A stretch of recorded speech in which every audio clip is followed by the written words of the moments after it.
The massive, silver-gray spaceship glided silently through the inky blackness of space, its sleek, angular exterior reflecting the faint starlight. On board, a group of young alien students from the prestigious Galactic Academy peered out of the viewport, their eyes wide with a mixture of excitement and trepidation. They had been selected for a special field trip to the mysterious planet known as Earth, a world that had long been the subject of whispered rumors and wild speculation among their kind.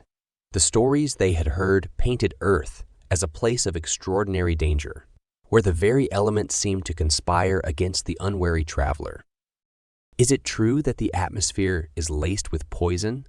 asked Xalara, a slender, blue-skinned Velvarian, her delicate antennae twitching with apprehension. "I heard the gravity is so intense it can crush a being like a ripe Noquan fruit," interjected Drazak, a burly, four-armed Zorthan, his brow furrowed with concern. Glancing nervously at his classmates, Lyrith, a diminutive Alarian with large, luminous eyes, spoke up. "And what about the predators? I've been told they can tear a person limb from limb with ease."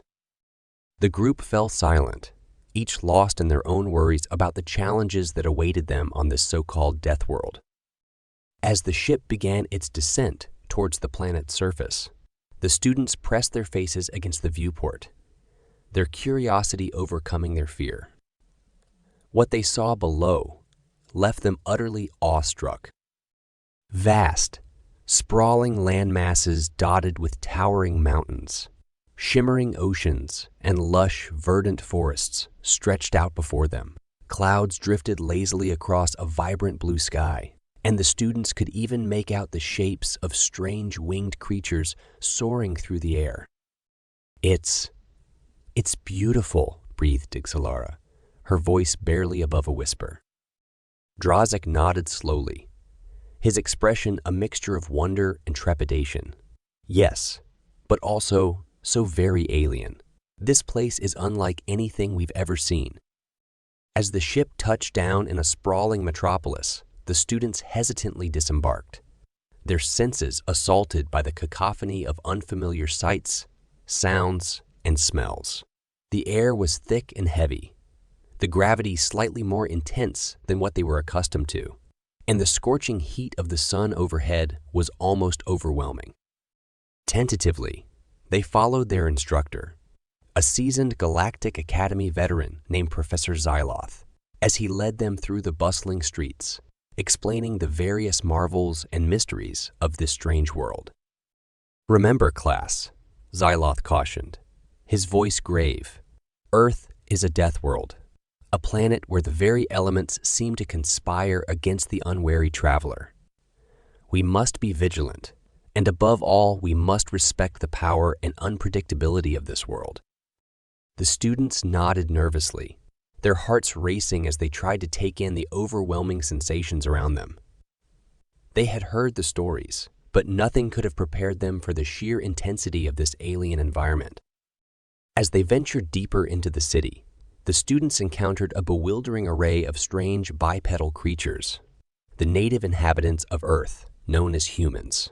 These humans moved with a seemingly effortless grace, their bodies resilient and adaptable to the harsh conditions that surrounded them. Lyrith's eyes widened as he watched a group of human children playing a boisterous game in a park, their laughter echoing through the air. "Look at them," he exclaimed. "They're so resilient. How can they endure this environment?" Professor Xyloth nodded solemnly. "That, my students, is the crux of the Deathworld enigma. Humans are not only able to survive in this harsh and unforgiving world, but they thrive in it. They have evolved remarkable adaptations that allow them to overcome the many challenges that Earth presents." As the tour progressed, the students were exposed to a dizzying array of earthly wonders, from the towering, gleaming structures that dotted the cityscape to the diverse and vibrant ecosystems that teemed with life. They marveled at the humans' ability to harness the elements, controlling fire, water, and even the very air they breathed. Yet, beneath the surface of this bustling, dynamic world, The students could not shake the sense of danger that permeated every aspect of their surroundings. The air they breathed, the food they consumed, and the very ground they walked upon all seemed to pose a constant threat to their well-being. One afternoon, as the group traversed a lush, verdant forest, Xylera paused, her antennae twitching with alarm. "Professor, I sense something. Something dangerous. There's a predator nearby. I can feel it." Xyloth raised a hand, signaling the students to halt. "Excellent. Excellent. Your senses are sharp. Yes, there is a predator in these woods, and a formidable one at that." Moments later, a massive, four-legged creature emerged from the underbrush, its powerful jaws and sharp claws gleaming in the dappled sunlight. The students instinctively recoiled, their hearts pounding with fear. "What is that?" "That thing," Drazik stammered, his forearms raised in a defensive posture. Xyloth's voice was calm, but his eyes betrayed a hint of trepidation. "That, my students, is a bear, one of the many apex predators that roam the wilderness of Earth. Its strength, speed, and ferocity are formidable indeed. This is the kind of challenge that makes Earth a death world." As the bear lumbered towards them, the students braced themselves for a fight, their bodies tense with adrenaline. But to their astonishment, Xyloth simply raised a hand, and the bear paused, seemingly transfixed by the gesture. "How? How did you do that?" Lyrith asked, his voice trembling. Xyloth smiled wryly. But you see, my students, the humans have learned to coexist with these predators, to understand their patterns and behaviors. They have developed strategies and technologies to mitigate the dangers of this world." With that, the bear turned and retreated back into the forest, leaving the students in awe and bewilderment. As the days passed, the alien students continued to be confronted with the myriad of challenges that Earth presented. They witnessed the power of the planet's volatile weather patterns, the intensity of its scorching sun, and the relentless cycle of life and death that permeated every aspect of the natural world. Yet, through it all, they could not help but be fascinated by the resilience and adaptability of the human inhabitants. They watched in wonder as the humans navigated these treacherous environments with ease, harnessing the elements to their advantage and devising ingenious solutions to the most daunting of problems. One afternoon, as the group explored a bustling city center, they encountered a curious sight. A human child, no more than a few years old, toddling along the sidewalk, seemingly unfazed by the chaos and danger that surrounded it. "How can that tiny creature survive in this environment?" Xylera asked, her voice laced with concern. "Surely it should be cowering in fear, not venturing out into the open like that." Xyloth chuckled, a knowing smile spreading across his face. But you see, my dear Xylera, the humans have an extraordinary ability to adapt and thrive, even from the earliest stages of their development. That child possesses an innate resilience that allows it to navigate this world with remarkable ease." As the students watched, the child stumbled and fell, scraping its knee on the hard pavement.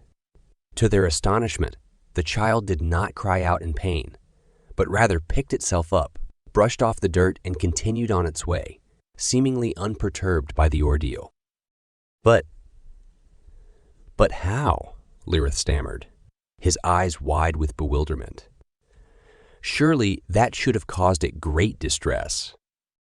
Xyloth nodded, his expression thoughtful. "Precisely, Lyrith. The humans have evolved a remarkable ability to withstand physical trauma and discomfort, a necessary adaptation to survive in this unforgiving world. Their bodies are resilient, their minds resilient, their minds resilient, their minds resilient, and their will to overcome adversity is truly astounding." As the tour continued, the students began to understand the true nature of the death world they had been sent to explore. Earth was not simply a place of danger and peril, but a world that challenged its inhabitants to adapt, to innovate, and to thrive in the face of extraordinary adversity. The humans, with their boundless creativity, their unwavering determination, and their remarkable resilience, had not only survived in this harsh environment, but had risen to dominate it, shaping the planet to suit their needs and desires. By the time the students prepared to depart, their initial fears and trepidation had been replaced by a deep sense of awe and respect for the human race. They realized that the true danger of Earth lay not in its physical threats, but in the sheer power and ingenuity of its native inhabitants. As the silver gray spaceship lifted off, the students peered out of the viewport, their minds racing with the implications of what they had witnessed. They knew that the story of Earth and its Deathworld status would be forever etched in their hearts and minds, a testament to the remarkable resilience and adaptability of the human species. As the sleek, silver-gray spaceship sped away from the planet Earth, the young alien students aboard were lost in deep contemplation. The wonders and terrors they had witnessed during their field trip had left an indelible mark on their psyches, challenging everything they thought they knew about the so-called Deathworld. Zalara, the slender Velvarian, sat silently, her delicate antennae twitching as she replayed the harrowing encounter with the massive four-legged predator in the forest. The sheer power and ferocity of the bear had shaken her to the core, and yet the calm, composed manner in which the human professor had dealt with the situation had left her in awe. Drazik, the burly Zorthan, flexed his four powerful arms. His brow furrowed in deep thought. He had seen the humans' remarkable resilience firsthand, how they could shrug off physical trauma that would have crippled or even killed one of his own kind. The implications of such adaptability were staggering to consider. Lyrith, the diminutive Ilarian, hugged his knees to his chest, his large, luminous eyes filled with a mixture of wonder and concern.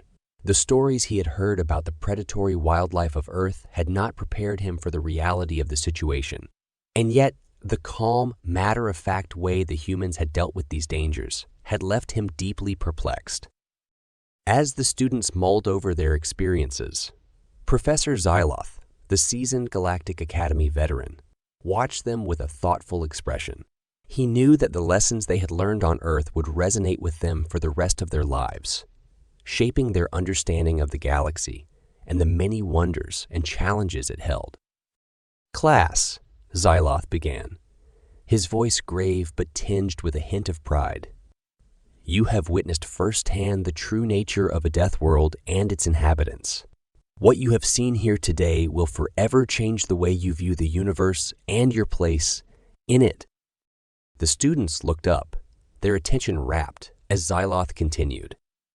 "The humans of Earth are a remarkable species, possessing adaptations and abilities that defy our understanding.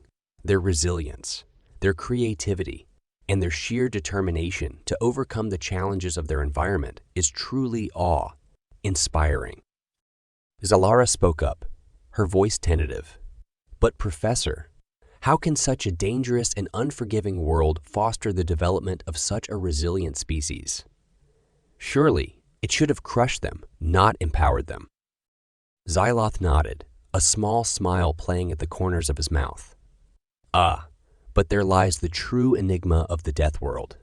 My dear Xylara, it is precisely the harshness and unpredictability of Earth's environment that has forged the humans into the formidable beings they are today." He paused, his gaze sweeping across the rapt faces of his students. "You see, the humans have not only learned to survive in this Deathworld, but to thrive in it. They have harnessed the very elements that would spell doom for most other species and turned them to their advantage." Drazik's brow furrowed in concentration. "But how? How can they possibly overcome such overwhelming challenges? Surely there must be a limit to their adaptability."